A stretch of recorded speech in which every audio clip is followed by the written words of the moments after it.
เป็นโตก็ได้อามเหรออามคือกันอามมาแม่ขยำพ่อยำแม่นะพ่อแม่นี่พ่อบ่เนี่ย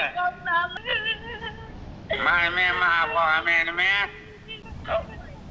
เอาก็คือทอดอยู่อยากกลับบ้านอยู่การประทายสบายดีมดสุภสุคนเดอร์สวัสดี FC ทางฝั่งไทยนะทุกคนเนาะมื้อนี้บ่าวตันมีเรื่องมาเว้าทุกคนฟังเนาะก็คือมีอ้ายอันนึงเพิ่นเป็นคนลาวเฮานี่แหละแต่ว่าเพิ่นไปอยู่ไทยแต่ตอนยังน้อย30กว่าปีเพิ่นปัจจุบันนี้เพิ่นได้สร้างครอบครัวอยู่ที่ประเทศไทยบัดนี้เพิ่นได้ติดต่อมาหาบ่าวตันก็คือเพิ่นอยากติดต่อหาพ่อหาแม่เพิ่นเนาะซึ่งว่าพ่อแม่เพิ่นอยู่หันเพิ่นว่าอยู่บ้านกองคำเมืองปากกระดิ่งแขวงบริกรรมไซเฮาก็คืออ้ายอันนี้ทุกคนซื้อเฟซเพิ่นเนาะอ้ายอามไซนรงค์นะเป็นคนลาวเฮาแต่ไปอยู่ประเทศไทยแต่ตอนยังน้อย30กว่าปีแล้วบัดนี้เพิ่นคอมเมนต์หาบ่าวตันได้หลายเทื่อแหละแต่บ่าวตันก็เข้าไปก็บ่แน่ใจนะทำอิฐนะเพิ่นก็เลยไปคอมเมนต์เพิ่นได้ส่งเสียงมาเนาะสบายดีข่อยมาอยู่ประเทศไทยโดนแล้วข่อยยังอ่านหนังสือบ้านตัวเองบ่ได้เลยมาตั้งแต่น้อยตอนนี้คือทอดบ้านแล้วอยากกลับบ้านแต่กลับบ่ถือว่าอ้ายเพิ่นนี่ก็พยายามติดต่อมาทางครอบครัวนี่เนาะบ่ฮู้ว่าพ่อแม่พี่น้องหันจักยังหรือบ่เพิ่นก็บ่ฮู้แล้ววันนี้เพิ่นมาคอมเมนต์ในวิดีโอบ่าวตันวิดีโอนึงก็คือบ่าวตันได้ลงเนาะก็คือเป็นวิดีโอตัวนี้ทุกคนนี่เป็นคลิปนี้เลยเนาะที่บ่าวตันได้เอาลงเฟซบ่าวตันแล้ววันนี้อ้ายเพิ่นก็มาคอมเมนต์เพิ่นว่าอันที่ลงคลิปนี้แม่นเป็นบ้านผมเองผมอยู่ประเทศไทย30กว่าปีแล้วเดี๋ยวนี้กลับบ้านบ่ทึกอันพระอิฐบ่าวตันก็บ่ได้เอะใจเนาะเพิ่นก็ได้ยกโป้แชทมาหลายเทื่อเนาะแต่ว่าบ่าวตันก็คิดว่าแม่นผู้ใดเนาะว่าก็เลยบ่ได้ตอบเพิ่นยกโป้มา 3-4 เทื่อแล้วบัดนี้เพิ่นก็มาคอมเมนต์หลายเทื่อบ่าวตันก็เลยแอดเฟซไปหาเพิ่นก็เลยได้ลมกันเมื่อคืนนี้ทุกคนและตอนนี้ก็ติดต่อหาทางครอบครัวเพิ่นได้แล้วนะทุกคนพอดีบ่าวตันมีคนฮักคนแพงอยู่ทางแถวบ้านกองคำก็เลยได้ส่งไปถามเพิ่นว่าโอ้ฮู้จักผู้นั้นผู้นี้บ่เนาะเพราะว่าเพิ่นส่งคลิปนี้มาพอซื้อสุดใจแม่ซื้อคำแดงมีน้อง5 คนบุญถมบุญนำสุขสันต์โบทุกคนคือตอนนี้บ่าวตันก็ได้ติดต่อหาน้องสาวเพิ่นเลยเนาะน้องสาวหมิงสัญญวงศ์เพิ่นเป็นน้องสาวของอ้ายผู้อยู่ประเทศไทยที่ไปอยู่ได้หลายปีแล้วเดี๋ยวเฮาสิโทรเบิ่งนะที่น้องสาวเพิ่นส่งความเสียงมาสบายดีอ้ายสบายดีน้องขอขอบใจเด้ออันนี้มันอ้ายของน้องแท้ๆนี่นะน้องขอเบอร์โทรติดต่อขอเฟซเราได้บ่เพิ่นโทรมาขอเฟซเดี๋ยวเฮาสิโทรแบบกลุ่มลองเบิ่งเนาะทุกคนเนาะว่าเพิ่นสิรับบ่เนาะ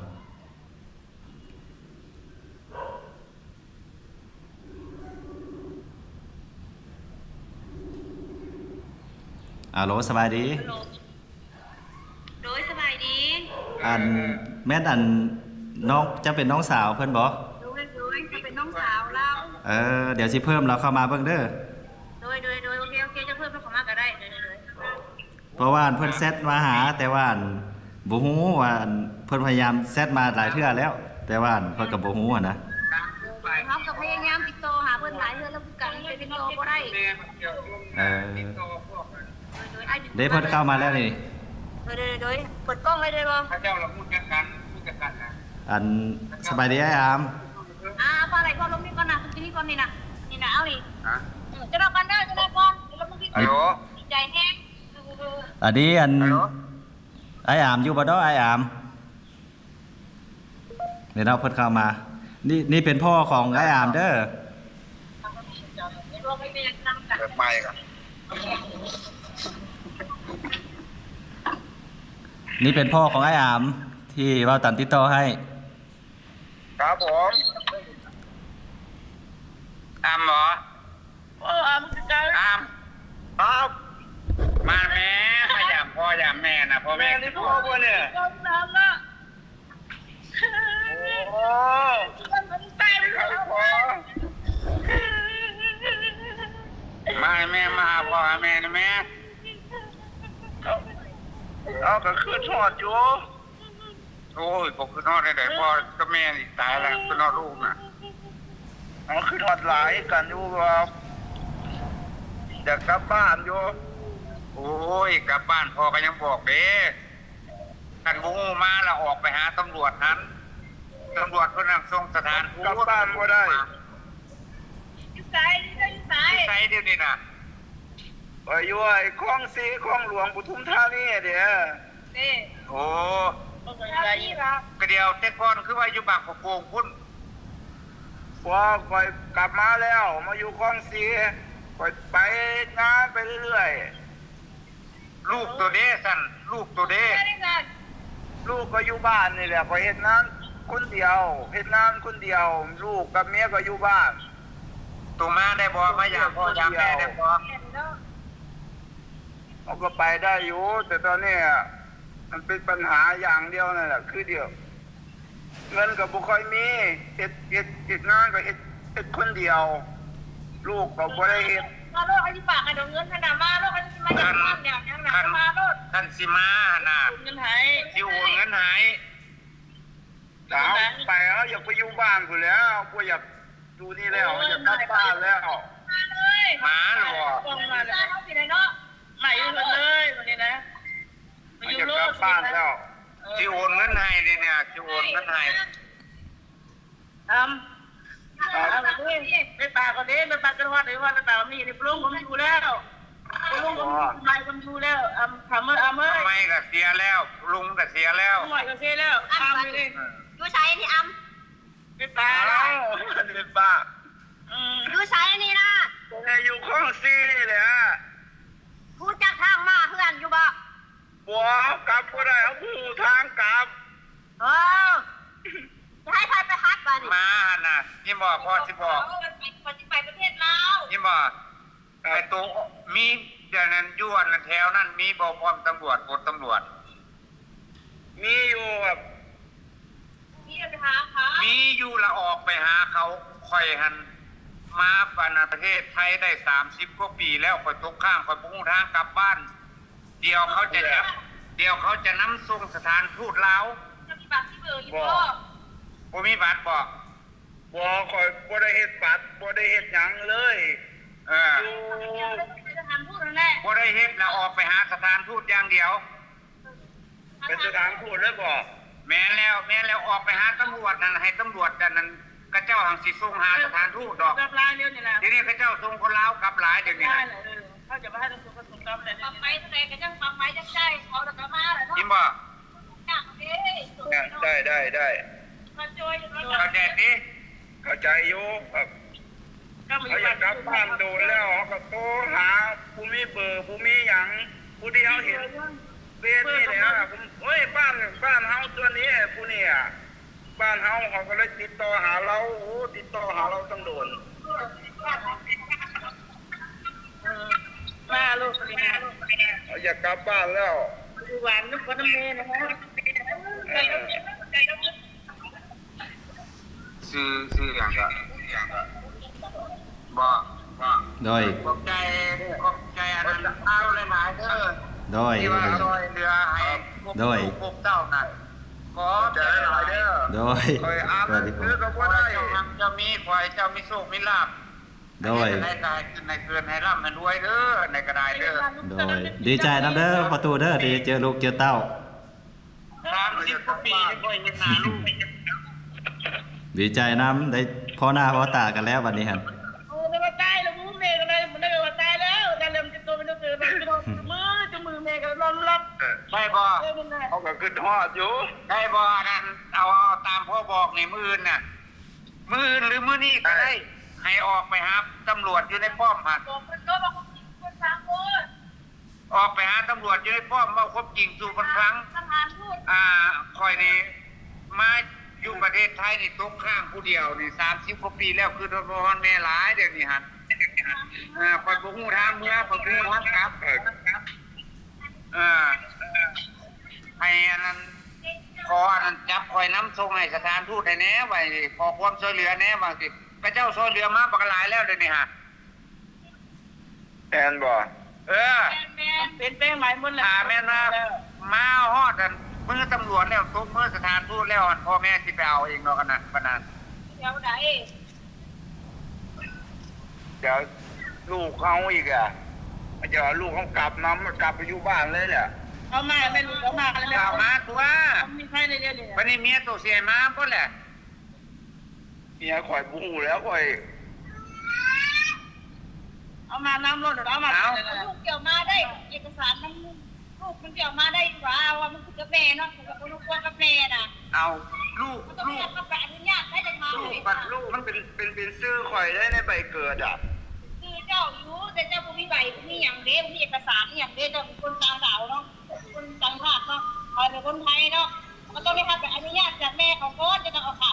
มึงมาก้อนไหนมึงมาก้อน ตัวมาก่อนจะคอยติดต่อน้ำหลัง ที่ตัวลังทำให้ยัง จะคอยบอกกันน้ำหลังถ่ายตัวมาก่อนลูกเลย ได้เอาลูกมาเอามาจะมาเอามาก็ได้วันเราลูกมาแม่ ยิ่งบ่ รับเต้ามา เป็นได้แต่ถ่ายตัวมาก่อนจะคอยติดต่อเรื่องลูกขัดเรื่องลูกบอลน้ำหลัง เดี๋ยวมันไปงานมาไงถูกปะเดี๋ยวจะนำ ยิ่งบ่ ครับ เดี๋ยวจะมางานจะไปงานมาแล้วเนี่ยนะมันคือตะกี้ ต้ เดี๋ อ ยว งไปสถานทูตเลยบ่ แม่แหละออกไปหาตำรวจกันก่อนเดี๋ยวตำรวจเขาจับแล้วเขาจะส่งสารทูตอย่างเดียวบอกว่าเขาเป็นคนลาวอยู่บ้านนั่นแฝงนั่นเมืองนั่นพอซื้อสร้างท่านคอยมากันนะข้าเจ้าอันนั้นพามาทำงานแต่ปีนั้นปีนี้มาตกข้างนี่ได้30 ปีแล้วเคยเรียกว่าแน่ผมคือนอดพ่อแม่หลายสิ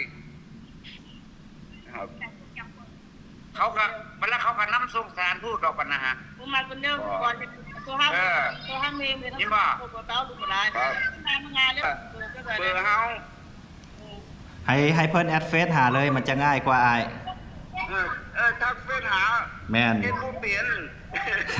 ไม่ได้ให้ลูกเฮ็ดถ่ายเฮ็ดหยังบ่เป็นเลย ให้น้องสาวอ้ายหันแอดเฟซหาเลยมันจะง่ายพัวพันกันง่าย แม่นคันเบอร์โทรล่ะยังยาก เดี๋ยว เรียกพวงมาก็ได้เดี๋ยวเขาโทรหา แอดเฟซแอดบ่เป็นเด้ ไอ้เรามีเฟซอยู่เดี๋ยวขอแอดไปจะทักออกอะไรแล้ว ได้มีเฟซอยู่บ่ เดี๋ยวน้องสิส่งอันเฟซอ้าย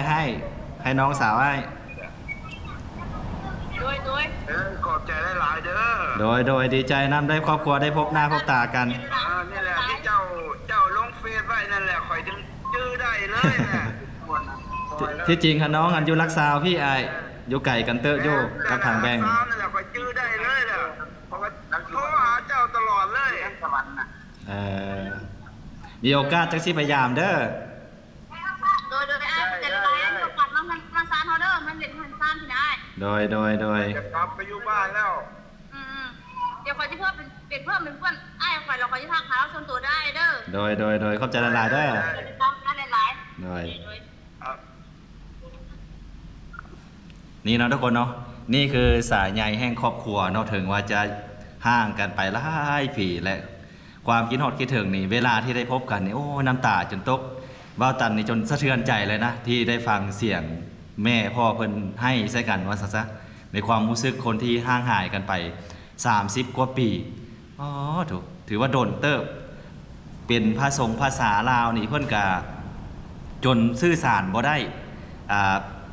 เขียนบ่ได้บอกว่าซั่นซะแต่ว่าเว้าหรืออีกอย่างนี่ก็ยังเข้าใจกันหรือก็สื่อสารกันได้เนาะภาษาไทยภาษาลาวนี่ก็ใกล้เคียงกัน โดยเฉพาะภาษาอีสานนี่ถือว่าใกล้ภาษาลาวที่สุดนี่แต่ว่าเพิ่นบ่สามารถอ่านภาษาลาวเฮาได้และเวลาเบ้าตันเขียนส่งไปเพิ่นก็อ่านบ่ได้เพิ่นว่าเนาะ